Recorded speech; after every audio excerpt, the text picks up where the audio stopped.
कह रहा है इसको हमने कल पढ़ तो लिया था, 3 मशीन्स हैं और हमने कहा था कि हम एज्यूम ये कर रहे हैं कि Asfar company was incorporated several years ago. Okay, तो अगर ऐसी सिचुएशन है, इसमें हमारे पास इसने बताया हुआ है कि return on value of the plant and machinery 30 जून, आ जाओ बेटे आ जाओ, 30 जून 15 को हमारे पास ये है। और 30 जून 15 का मतलब है कि उसने आखिरी अमाउंट आपको दे दी है 30 जून 15 की, ठीक है, ये वाली लास्ट अमाउंट जो कि अब आपने रिवर्स चलना है।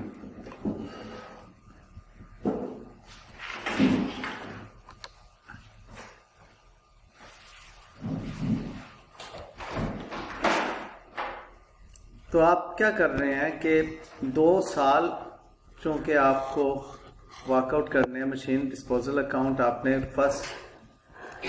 डिस्पोजल अकाउंट आपने जो है 2 साल का बनाना है, और इसके अलावा आपने जो मशीन अकाउंट बनाना है 1 जुलाई 13 से लेके 30 जून 15 तक का बनाना है, ठीक है। तो उस पॉइंट ऑफ व्यू से कुछ गड़बड़ हो रही है, स्टार्ट करना होगा इसमें। तो हमें जो मशीन अकाउंट बनाना है दैट इज फॉर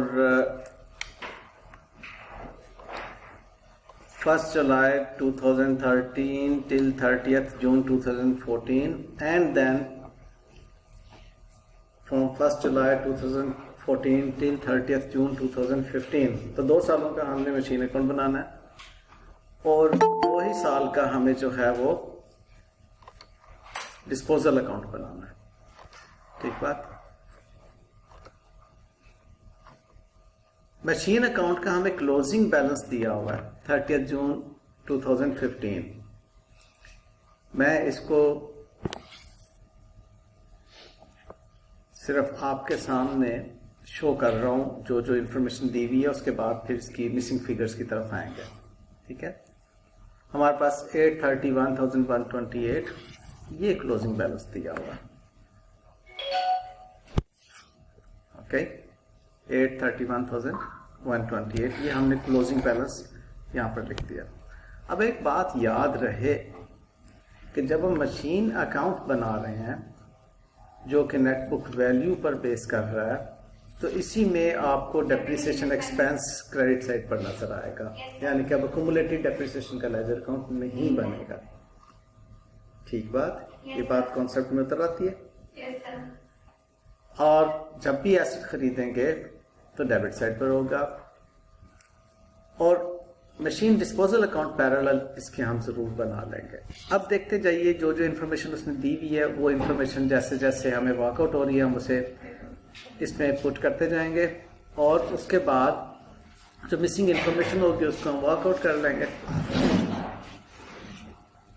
कह रहा है कि देखो बेटे, I am done with this information, agreed, इसलिए अब पीछे मुझे दोबारा से पढ़ने की जरूरत नहीं। क्लोजिंग बैलेंस दिया था, मैंने उसको क्लोजिंग बैलेंस की जगह पर लिख दिया। उसके बाद वो कह रहा है 1 जुलाई 11 को एक मशीन खरीदी 3 लाख रुपए की, और उस पे ओवरहॉलिंग कॉस्ट 2 लाख की इनकर की 1 जुलाई 11 को। तो 1 जुलाई 11 को आपने जो मशीन खरीदी थी वो आपने यहाँ पर 1 जुलाई 11 को उसकी एक स्केजुलिंग कर दी। अब लेजर अकाउंट में क्यों नहीं आप दिखा रहे? रीजन बीइंग कि वो 2011 की खरीदी हुई है और हम अकाउंटिंग कर रहे हैं 13, 14 और 14, 15 की, इसलिए लेजर अकाउंट में ले जाने की उसको जरूरत नहीं है। वो ओपनिंग बैलेंस का हिस्सा बन जाएगी, देखेंगे, लेकिन उसकी हमें डेप्रिसिएशन कैलकुलेशन स्केड्यूल के अंदर इसलिए लेकर आना है कि उसकी एक फिगर वर्कआउट करना है हमें। Then on 1 January 12 machinery costing 250 was purchase. फिर वो कह रहा है कि 1 जनवरी 12 को आपने एक और मशीन खरीदी, वो भी हमने यहाँ पर लिख ली स्केड्यूल के अंदर, ठीक है जी। अब we are done with these 2 points as well. अब हमें दोबारा इस पर वापस जाने की जरूरत नहीं है। तो बी कॉन्फिडेंट की जो बातें हैं वो ज़हन में आपको एक सीक्वेंस के साथ आगे लेके चल रहे हैं। ओके उसके बाद वो कह रहा है नंबर 3 पॉइंट में, machine purchase on 1 July 11 became obsolete and was sold for 100,000 on 1 जनवरी 14। 1 जनवरी 14 को उसे आपने बेचा और इसी दिन एक नई मशीन भी खरीद ली आपने 600,000 में। अब वो जो तीसरी मशीन है वो आपने 1 जनवरी 14 को पुरानी मशीन बेची और तीसरी मशीन खरीद ली। अब ज़रा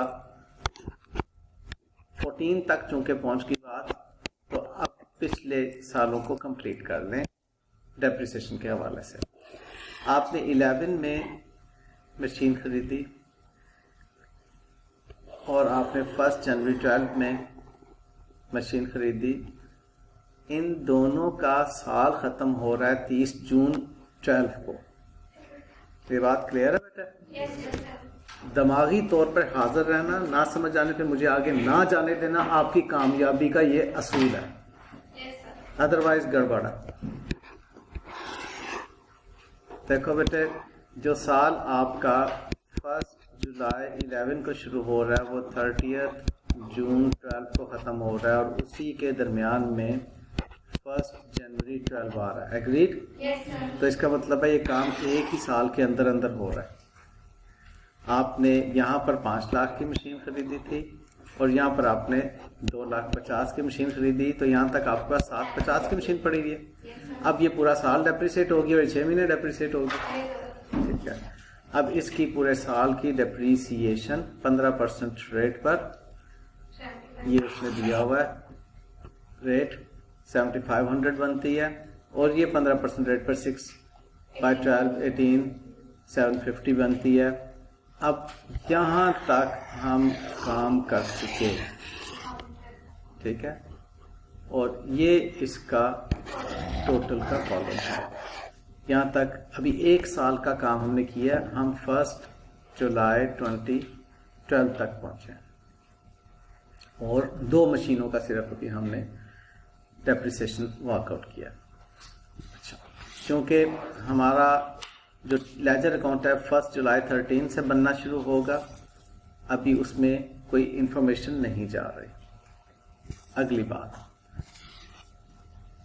जो अगला साल है वो कब शुरू हो रहा है बेटे जी? मैं इसी को यूज करता हूँ। नेक्स्ट ईयर हमारा 1 जुलाई 12 से 30 जून 13। देखना ये है कि इस दौरान में हमने कोई मशीन खरीदी? कोई मशीन नहीं खरीदी। We have done these 2 points. यहाँ से अब ऊपर कुछ नहीं देखना, हम काम कर चुके हैं सारा। अब यहाँ से नीचे देखें और आप ये देखें कि क्या यहाँ पर इस पीरियड में आपने, अब अगली जो चेंज आ रही है वो 1 जनवरी 2014 को आ रही है। Means what? 1 जनवरी 2014 इससे बाद में जाके एक पीरियड है। ठीक है, तो हमें यहाँ तक कोई चेंज नज़र नहीं आ रही, लिहाजा बी कॉन्फिडेंट कि इन्हीं 2 मशीन्स को आपने फर्दर इस साल में डिप्रिसिएट करना होगा। वो इस साल में जब आप डिप्रिसिएट करेंगे तो पूरा पूरा साल डिप्रिसिएट करेंगे आप उसको। ठीक है, क्योंकि दोनों मशीन्स आपके पास मुकम्मल इस्तेमाल हुई हैं पूरा साल, तो लिहाजा यहाँ पर आपने इसकी डिप्रिसिएशन इन दोनों मशीन्स की कैलकुलेट की और यहाँ आपने उसको एक्सपेंस के तौर पर शो कर दिया। अभी भी आप 1 जुलाई 13 से पीछे पीछे हैं, 30 जून 13 तक है। अब आपके पास जो मशीन 1 की नेटबुक वैल्यू है 1 जुलाई को और मशीन 2 की नेटबुक वैल्यू 1 जुलाई को, वो मौजूद है। यहाँ से ऑनवर्ड्स अब ये बात करता है कि आपने 1 जनवरी 14 को वो पुरानी मशीन जो कि 1 जुलाई 11 को खरीदी थी 100 में बेच दी, 1 लाख में बेच दी। अब मैं अगले पीरियड को यहाँ पे शो कर देता हूँ, which is starting from 1st July 13 and will be ending on 30th June 14. In between we'll have a date 1st January 14. Agreed? अब हुआ ये कि वो मशीन आपने यहाँ पर 100 की या 1 लाख की बेच दी, सेल प्रोसीड। कौन सी? Machine number 1। तो हम देखेंगे ये कि इस डेट तक उसकी नेट बुक वैल्यू क्या थी। ऑलराइट, अब उसको हम फर्दर 6 महीने डेप्रिसिएट करेंगे इस वाली मशीन को जो कि हमने बेचनी है। लिहाजा आपका मुकम्मल फोकस अब इस पॉइंट पर होना चाहिए जो मैं अब हाईलाइट करूंगा।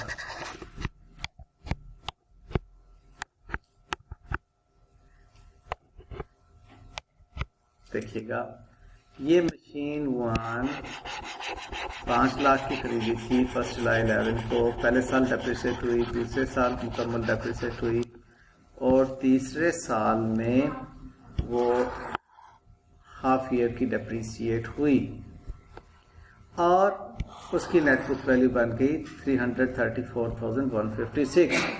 ये मशीन बेच रहे हैं आप 1 जनवरी 14 को 1 लाख रुपए में। का मतलब है कि आपको 2,34,156 का लॉस हो रहा है। यहाँ तक पहले मुझे बताएं, समझ आती है बात?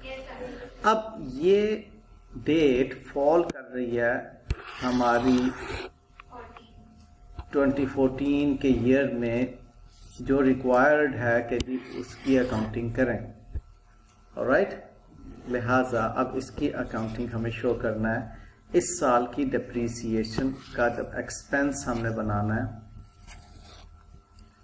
जो एसेट हमने मशीन 1 की डेप्रीसिएशन मैं यहाँ पर आपको शो करता हूँ, ये 27,094 आपको ये दिखाई दे रहा है। एक्सपेंस आपने डेबिट करके मशीन अकाउंट को क्रेडिट कर दिया। ठीक है, मशीन 1 की डेप्रीसिएशन। एग्रीड?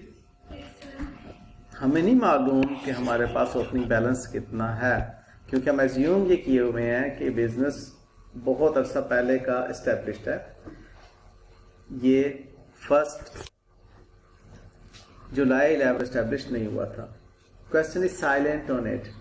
आप दोनों चीजें एज्यूम कर सकते हैं क्योंकि क्वेश्चन में कुछ नहीं कहा हुआ। मैंने बाय द वे यहाँ पर दोनों तरीकों से क्वेश्चन सॉल्व किया है, ये एज्यूम करते हुए भी कि अगर बिजनेस 1 जुलाई 11 को ही स्टार्ट हुआ था, और ये एज्यूम करते हुए भी कि अगर बहुत अरसा पहले का हुआ है, इसकी हमें बिगनिंग डेट ही नहीं मालूम। तो इसलिए पूरी तवज्जो के साथ इन वर्किंग्स को देखेंगे।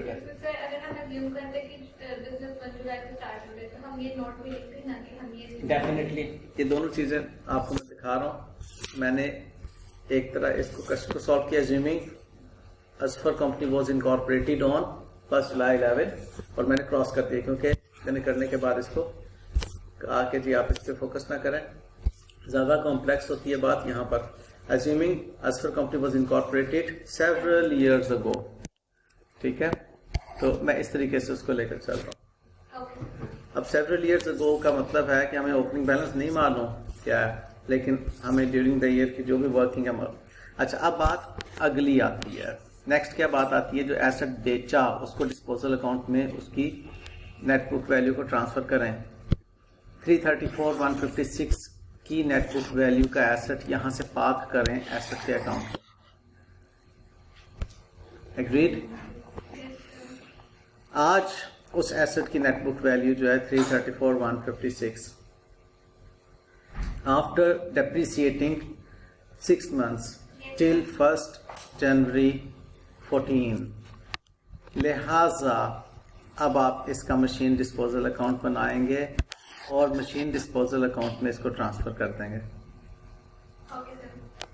कॉन्सेप्चुअली बात समझ में आती है डिस्पोजल अकाउंट में क्यों जा रहा है? क्योंकि हमने इस अकाउंट को पार्क करना है उस एक एसेट से जो हम बेच चुके हैं। Physically it is not existing in our entity. It has been disposed of. Disposed of का मतलब होता है फेंक देना, ठीक है, याद रखना। डिस्पोज ऑफ का मतलब बिकना नहीं है, फेंक देना। जैसे आपका टिश्यू पेपर होता है, डिस्पोज ऑफ करते हैं ना, तो आपने एसेट को डिस्पोज ऑफ किया। अगर एसेट डिस्पोज ऑफ करने पे पैसे दे रहा है तो आप कहते हैं कि डिस्पोजल जो है वो सेल प्रोसीड दे रही है। तो डिस्पोज ऑफ करना हमारी फाइनेंशियल अकाउंटिंग में एक वाइडर टर्मिनोलॉजी है। एसेट अगर डिस्कार्ड हो जाता है, जाया हो जाता है, आपके घर के पुराने फर्नीचर कोई भी नहीं खरीदता, कबाड़िया भी कहता है कि नहीं खरीदना, तो क्या करते हैं उसको आप डिस्ट्रॉय कर देते हैं, डिस्पोज ऑफ कर देते हैं। अब एज एन अकाउंटेंट देखें, डिस्पोजल अकाउंट बनेगा कि नहीं बनेगा?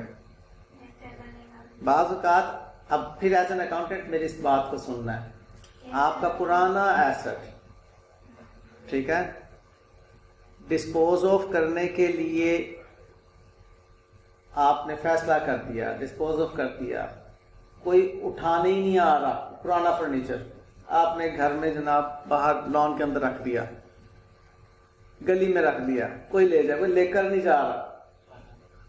उधर से सोसाइटी आ गई, सोसाइटी वाले आ गए, जी आपने क्या इधर डेकोरेशन पीस रखा हुआ, आपको जुर्माना होगा, 10,000 रुपया आपको जुर्माना कर दिया। आप रखेंगे बाहर फर्नीचर? नहीं। अब आप क्या करेंगे? आप घर में ही रखे नहीं, आप टेलीफोन करेंगे कबाड़िए को, आप कहेंगे जी कि मेरे पास ये पुराना फर्नीचर जो कि मैंने आज से 40 साल पहले 5 लाख रुपए का सोफा खरीदा था, उस वक्त बहुत महंगा था, अब ये ले जाओ। वो कहेगा सर 5,000 रुपया दूंगा आपको, ठीक है। अब वो 5,000 रुपया हो सकता है वो भी ना दे, वो कहेगा जनाब ये तो किसी काम का नहीं है, आप मुझे 10,000 रुपया दें इसको उठाने का, वो कॉस्ट ऑफ डिस्पोजल आ जाएगी। अब अकाउंटेंट बन के सोचें कि आपका वो बिका ही नहीं, उल्टा आपको पैसे देने पड़ रहे हैं, तो वो फिर डिस्पोजल अकाउंट में डेबिट होगा ना बेटे जान? फॉलो किया? अब यहां पर कुछ नहीं कैश हो रहा, एक तो एसेट डिस्पोजल को डेबिट लॉस, दूसरा उसने कहा जनाब 10,000 दें जनाब, तो आपको वो जो एसेट 5 लाख रुपए का खरीदा था बचपन में, आज जो 3,34,000 का था, उसको 3,44,000 रुपए में आपको लॉस हो रहा है। अकाउंटिंग की सेंस समझ आ रही है क्या?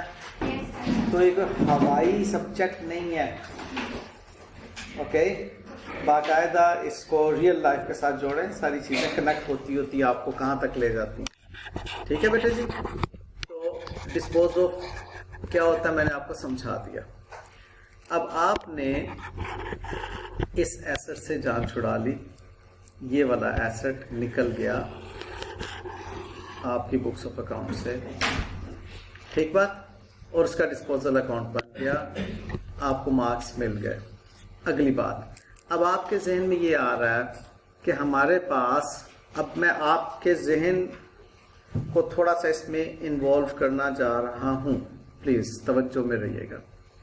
आपके जहन में ये आ रहा है कि हमारे पास एसेट 2 और एसेट 3 खरीदा जा चुका है, ठीक है, और ये वो एसेट्स हैं जो हमने इस क्वेश्चन में देख लिए कि हमारे पास मौजूद है, और जो इस क्वेश्चन में मौजूद नहीं है वो एसेट भी तो डेप्रिसिएट हुए होंगे इस साल में, यस और नो? ये अहम पॉइंट है, क्योंकि हमारी इस डेट को हमारे पास 3 एसेट्स तो उसने बता दिए हैं। ये पॉइंट ना समझ आए तो मुझे आगे ना चलने दीजिएगा प्लीज। ये 3 एसेट तो उसने बता दिए कि आपने बिलतरतीब मुख्तलिफ डेट्स में खरीदे थे, ठीक है। ये फर्स्ट जब आपने बेचा उसी दिन आपने खरीद लिया, लेकिन उससे पहले कितने एसेट्स थे वो नहीं मालूम। जो भी एसेट्स थे डेप्रिसिएट तो होंगे, जरा घर में आ जाओ, आपका घर फर्ज कर लें आपकी पैदाइश से पहले अब्बा जान ने खरीदा था, आपकी पैदाइश से पहले उसके अंदर जो है एसेट्स ला के रख दिए थे, फिर आप पैदा हुए, खैर से बड़े भी हो गए, बहुत से आपके एसेट्स आए पड़े हुए हैं। 2011 में अब्बा जान ने एक एसेट खरीदा, 2014 में बेच दिया, फिर 12 में खरीदा पड़ा हुआ है, फिर 14 में खरीदा पड़ा हुआ है। आपको कहा जा रहा है 2015 तक की अकाउंटिंग करें, तो वो जो बचपन का जब से वो घर खरीदा हुआ उसके जो एसेट्स हैं पड़े हुए हैं, वो डेप्रिसिएट होंगे या नहीं होंगे? लॉजिक में आती है बात ना। तो उस बात को मैंने क्वेश्चन मार्क किया है कि वो ओल्ड एसेट्स जो हैं वो भी डेप्रिसिएट होंगे, जिनका हमें नहीं मालूम, ढूंढना है उसको।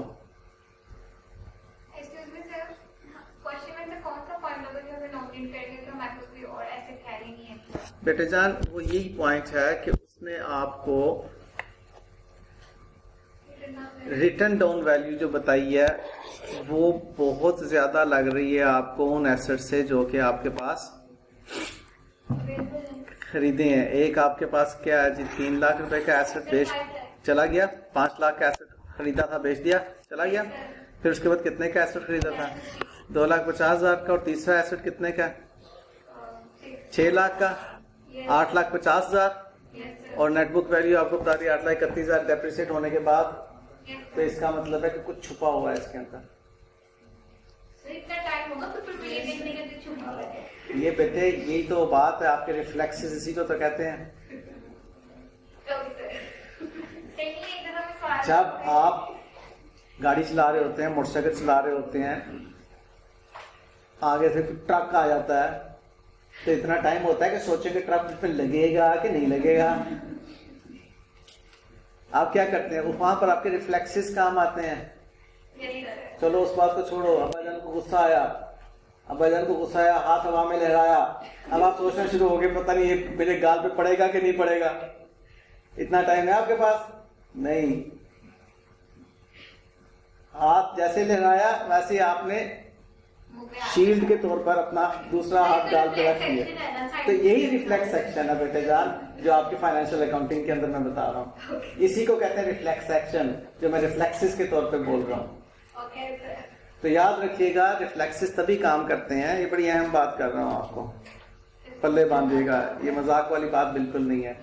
रिफ्लेक्सिस हमेशा उस वक्त काम करते हैं जब आपकी नर्व्स कंट्रोल में होती हैं। जब नर्व्स कंट्रोल में नहीं होती तो फिर आपको न्यूरो फिजिशियन के पास जाना चाहिए कि आपके रिफ्लेक्सेस काम नहीं कर रहे। ठीक है, इसलिए अपनी नर्व्स को कंट्रोल में रखना है 3 घंटे के पेपर में। और भी अच्छी बात है, स्वाब का स्वाब भी होगा रमजान में। बात को आगे बढ़ाते हैं। अच्छा, अब हमें ये मालूम हो गया कि इसने डेप्रिसिएट होना है, लिहाजा छोड़ दो। अच्छा, दूसरी एक और बात मैंने आपको बेइंतहा मर्तबा कही है, बेइंतहा मर्तबा कही है, और इंशाल्लाह कहता रहूंगा। जिस चीज को कैलकुलेट करने में आपको लगता है कि टाइम ज्यादा लगेगा, जगह छोड़ दो, आगे चले जाओ, छोड़ दो। अब इसके मैक्सिमम अगर वो बहुत भी मार्क्स देगा तो 3 नंबर देगा, ना दे 3 नंबर, 17 में से रेट कर दे हमें। भाई वो बिखरे हुए हैं वो 17 नंबर, वो तो उठाओ। उसने ऐसे ऐसे टिक करना है, जैसे मैंने टिक किया ना, ऐसे ऐसे टिक करके उसने आपको जो है ना नंबर देने हैं। उसके बाद उसने गिनना है कितने टिक हैं, उतने हाफ के साथ मल्टीप्लाई करके उसने कहना है कि इतने नंबर दे दो। यस, ऐसे ही होती है। या वो टिक कर रहा होगा या वो ये कर रहा होगा, half half half half half. ठीक है, उसका इनको काउंट करके वो कहेगा जिसके इतने मार्क्स हो गए। एग्रीड? इसलिए वो बच्चा जो सोचने में वक्त ज़ाया करता है कि अब मैं इसको कैसे कैलकुलेट करूं, और उसके बाद फिर टिश्यू पेपर गिले होने शुरू हो जाते हैं, वो बच्चा इंशाल्लाह पास नहीं होगा।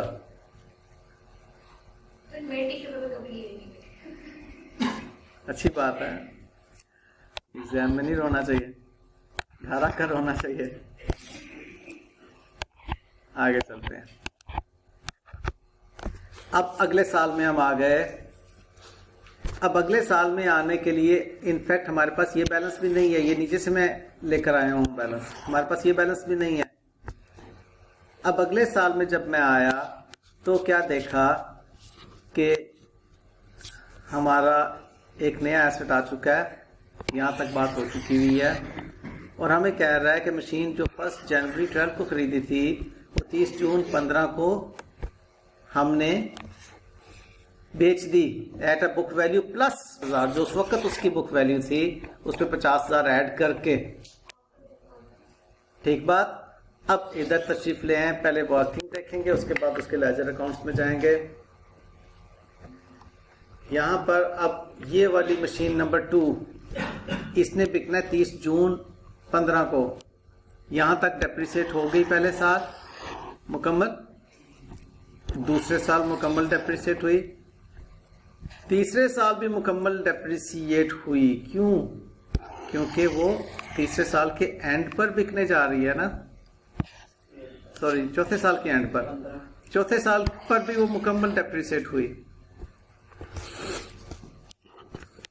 कब खरीदी थी? अब सिर्फ आप फोकस करेंगे मशीन 2 पर, मैं बाकी सब चीजें रब कर देता हूं ताकि आपका फोकस ना हिले। सिर्फ मशीन 2 पे फोकस करें। कब खरीदी थी? आप यूं एज्यूम करें कि इस वक्त सिर्फ कॉलम 2 आपके सामने मौजूद है। आपका ये वाला साल कब खत्म हुआ? 30 जून 12 को। ये आपने डेप्रिसिएशन उसकी वर्कआउट कर ली, ठीक है। आपके पास 1 जुलाई 12 को उसकी नेटबुक वैल्यू आ गई। अब 1 जुलाई 12 को उसकी नेटबुक वैल्यू पर 15% डेप्रिसिएशन चार्ज किया पूरे साल। आपके पास रही ना वो मशीन? फिर वो 1 जुलाई 13 को उसकी नेटबुक वैल्यू आपके पास आ गई। 1 जुलाई 13 को उसने फिर डेप्रिसिएट होना है, ये डेप्रिसिएट हुई। एग्रीड? Yes sir. ये वाली अमाउंट जो आपके पास 196,562 थी, ये 196,562 इंटू 15% डेप्रिसिएट हुई। अब आपके पास 1 जुलाई 14 को ये नेटबुक वैल्यू आ गई उसकी। अब इस नेटबुक वैल्यू ने फर्स्ट, ये मशीन 2 की बात कर रहा हूँ, 167,078 ने ये डेप्रिसिएट होना है, ये डेप्रिसिएट हुई। अब आप 30 जून को इस नेटबुक वैल्यू पर बैठे हुए हैं इस मशीन के साथ। अब आपको इसकी 2014 वाले साल में, जो 30 जून 2014 वाले साल में जो डेप्रिसिएशन है उसकी भी अकाउंटिंग करनी है, और 30 जून 2015 वाले साल में भी जो उसकी एक डेप्रिसिएशन उसकी भी अकाउंटिंग करनी है। अब जरा देखिएगा प्लीज, इसको अपने अपने मुकाम पे पहुंचाएं। ये आपकी डेप्रिसिएशन मशीन 2 की 30 जून 2014 वाले साल में, और ये उसकी डेप्रिसिएशन 2015 वाले साल में यहां पर नजर आ रही है। मैं इसको अब थोड़ा सा जूम कर दूं। आपके पास ये डेप्रिसिएशन सेकंड मशीन की आपको नजर आ रही है, ठीक बात। और ये सेकंड मशीन की डेप्रिसिएशन आपको दिखाई दे। सेकंड मशीन अकाउंट में क्रेडिट सेट, तो उसकी डेप्रिसिएशन आ गई 30 जून 15 तक की। अब 30 जून 15 पर इस मशीन को बेचना है, डिस्पोजल अकाउंट में ट्रांसफर करें, बिल्कुल रिलैक्स होकर।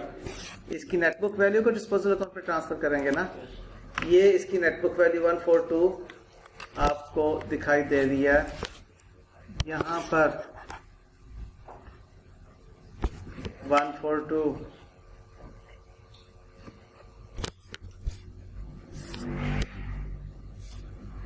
ये यहां से कहां जा रही है? डिस्पोजल अकाउंट में 142, ये आपने इधर भेज दी। अब इनमें से कोई एक काम भी ऐसा नहीं जिसके बारे में आप कहें कि सर ये तो मैं आता ही नहीं। आता है, लेकिन आप उसको रिलैक्स होके नहीं सोच रहे होते। रिलैक्स होके सोचेंगे तो ठीक ठीक काम कर रहे होंगे। आता है आपको, इसमें कुछ भी ऐसा नहीं है कि जो आपको नहीं आता। अच्छा जी, अब उसके बाद उसने क्या कहा था कि जो डिस्पोजल प्रोसीड है वो उसकी नेटबुक वैल्यू में 50,000 प्लस करें तो डिस्पोजल प्रोसीड आती है। अब परेशानी इसमें भी कोई नहीं है, अकाउंटिंग एंट्री मालूम है, cash debit disposal account credit. Disposal account की क्रेडिट साइड पे अमाउंट क्या लानी है, उसने आपको चक्कर दिया कि 50 ऐड करो, 50 ऐड कर दिया। तो इन अ वे उसने आपको प्रॉफिट की फिगर पहले बता दी थी, ये आपने बैलेंसिंग फिगर मालूम करनी, यूं कह लें, या 50 ऐड करके आप समझ लें कि उसने आपको ये फिगर बता दी है, इसका बैलेंस निकलेगा, व्हाटएवर, ये आपकी परसेप्शन है, दोनों ठीक है। अब अगली बात की तरफ आते हैं। मशीन 3 उसने कब खरीदी? मशीन 3 उसने खरीदी 1 जनवरी 14 को। तो 1 जनवरी 14 में जब आपने मशीन 3 खरीदी थी तो 14 में 6 महीने के लिए डिप्रीशिएट होगी, ठीक है, ये उसकी 6 महीने की डिप्रीसिएशन। फालतू चीजें रब कर देता हूँ।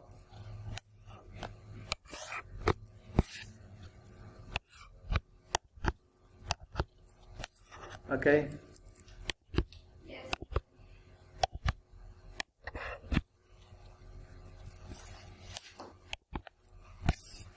अब ये मशीन पे आ जाए।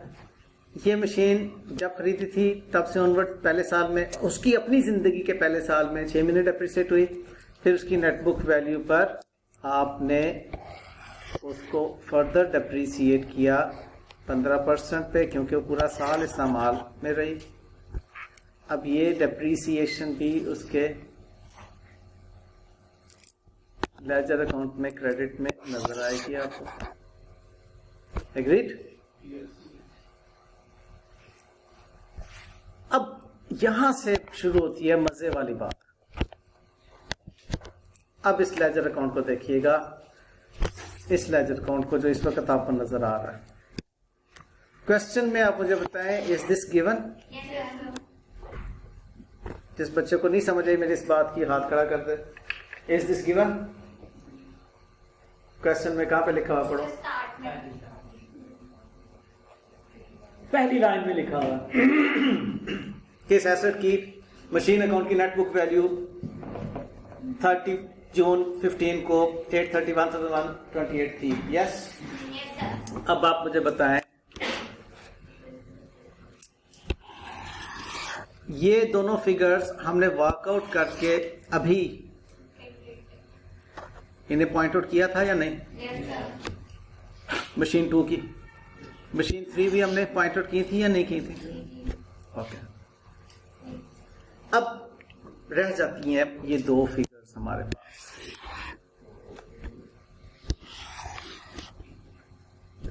ये हमें कॉमन सेंस कह रही है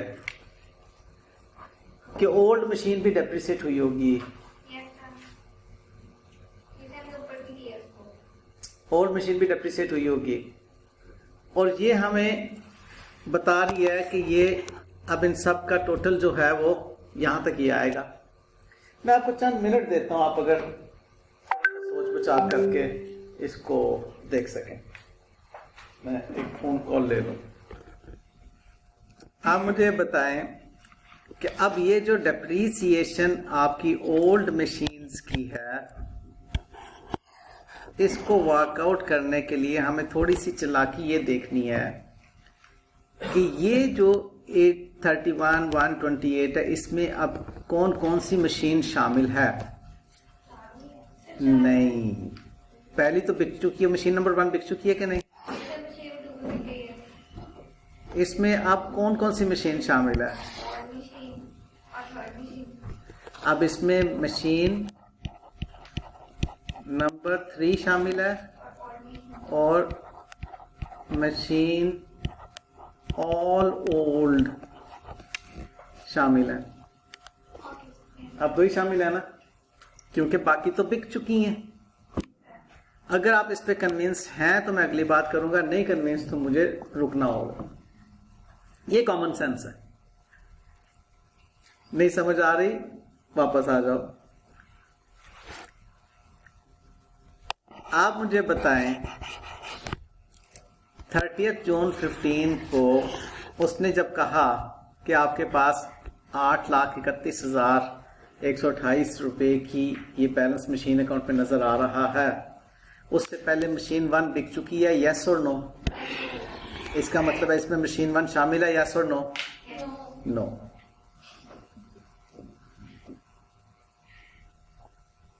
तवज्जो चाहिए, नहीं है तवज्जो, नहीं समझ आ रही। उमर नहीं समझ आ रही ना, तवज्जो दो। ये किस डेट पे आपके पास बैलेंस है मशीन का? इससे पहले मशीन 1 बिक चुकी है, तो इसका मतलब है क्या इसमें मशीन 1 का बैलेंस है? नो। अच्छा, अब मुझे बताओ मशीन 2 भी बिक चुकी है 30 जून 2015 को? ये उसके बाद का बैलेंस है ना? तो इसका मतलब है कि इसमें वो वाली मशीन भी शामिल नहीं है। ठीक है, अब इसमें कौन कौन सी मशीन शामिल हैं? मशीन 3 इस साल कितने महीनों के लिए डेप्रिसिएट हुई? मुकम्मल साल के लिए, मुकम्मल साल डेप्रिसिएट हुई थी ना मशीन 3। अब ये देख लीजिए, अब आपको एक इक्वेशन बनानी है, बड़ी कॉमन सेंस लेवल की इक्वेशन बनानी है। वो क्या बनानी है कि जो 831 की फिगर है, 831 128 की फिगर, ये नेट बुक वैल्यू है मशीन 3 एंड अदर्स की। तो हमारे पास अगर मशीन 3 की नेटबुक वैल्यू आ जाए तो बाकी जो अदर्स की नेटबुक वैल्यू और बैलेंसिंग फिगर होगी। एग्रीड? अब बताओ मशीन 3 की इस डेट पे, ये कौन सी डेट है बेटा जी? 30 जून 15। तो मुझे बताइए कि 30 जून 15 को 30 जून 15 को मशीन 3 की नेटबुक वैल्यू कहाँ से मिलेगी? इस वाले कॉलम से मिलेगी। कितनी है वो? इसमें से लेस कीजिए, 555,83250 471,750। ये बेटे जान, ये इसकी मशीन 3 की नेटबुक वैल्यू है।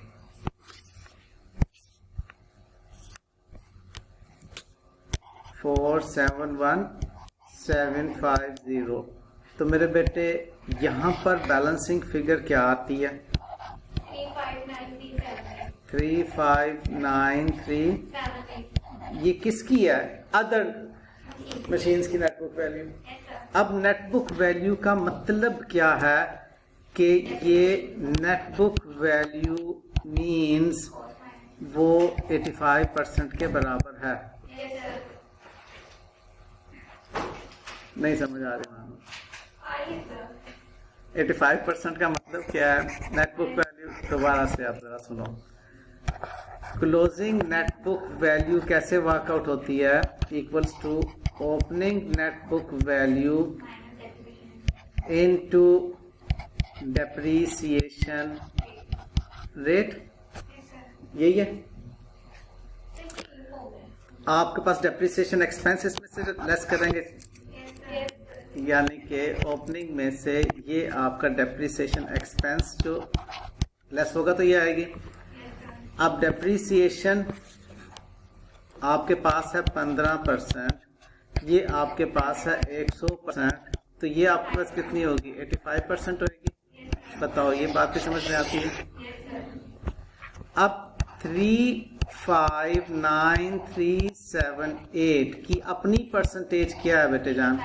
यस, उसकी अपनी परसेंटेज है 85। ऐसा ही है। हमें 85 से डिवाइड करना है मालूम क्या करना है, उस साल का डेप्रिसिएशन चार्ज। तो 15 से मल्टीप्लाई करेंगे ना बेटे जी, तो क्या आ जाएगा डेप्रिसिएशन चार्ज? 63420। ये आएगी depreciation expense for the other machines.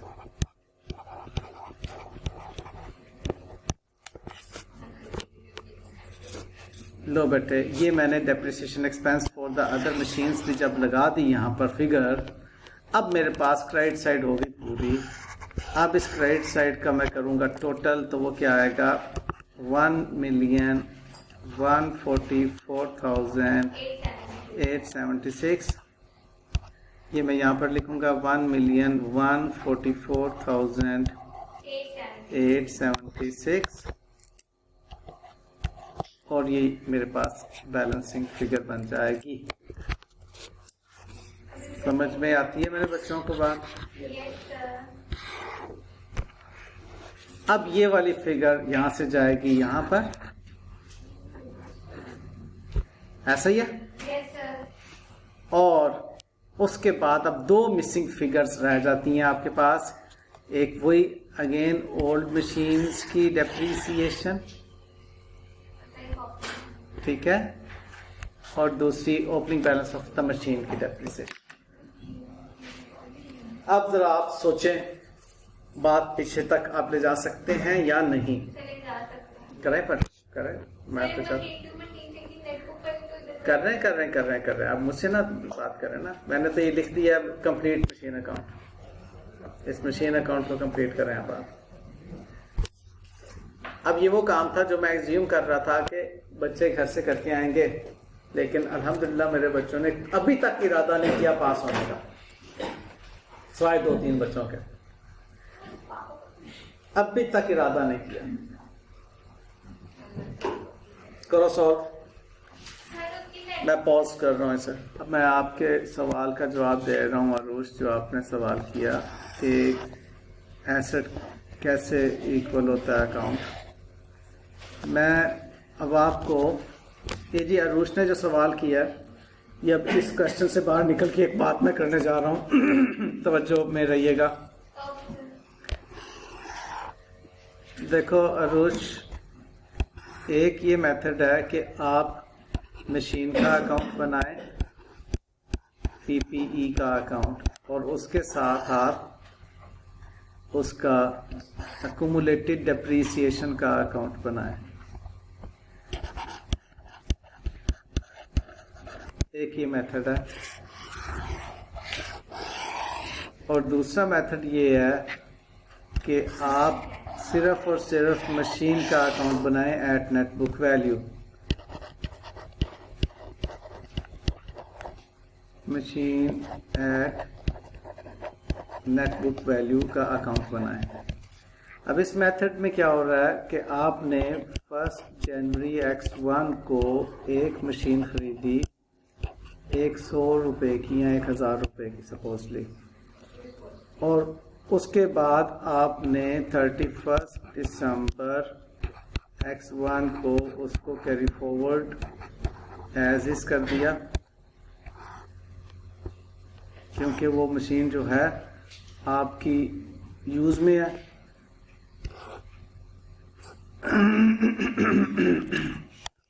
ये machine subject to excuse me, फर्ज कर लेते हैं 15% डेप्रीसिएशन है। तो आपने 31 दिसंबर X1 को डेप्रीसिएशन एक्सपेंस की वजह से इसकी 15% डेप्रीसिएशन चार्ज की 150।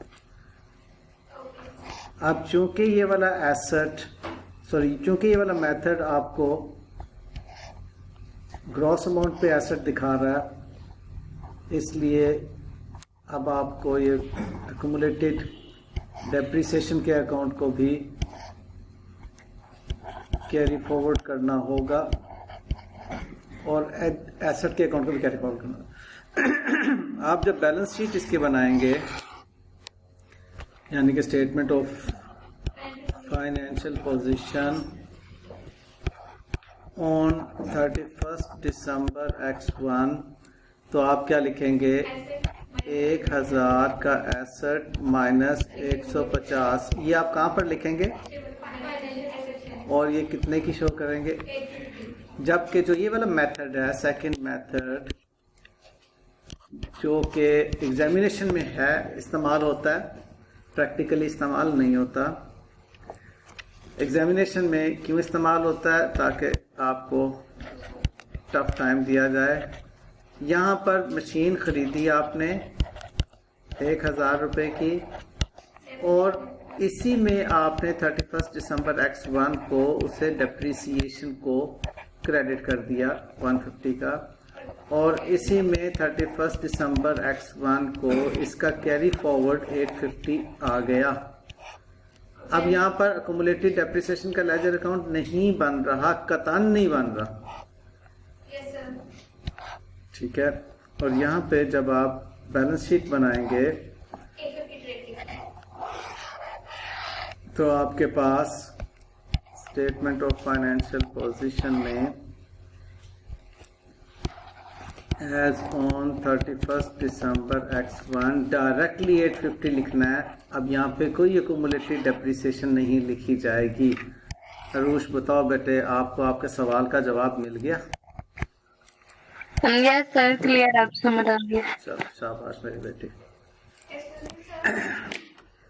मैं ये बात कहना चाहूँगा, जो मैं दोबारा से ये अरूश वगैरह जो इस तरह के मेरे बच्चे उनकी तारीफ करूँगा, जो समझ नहीं है सवाल करूँ।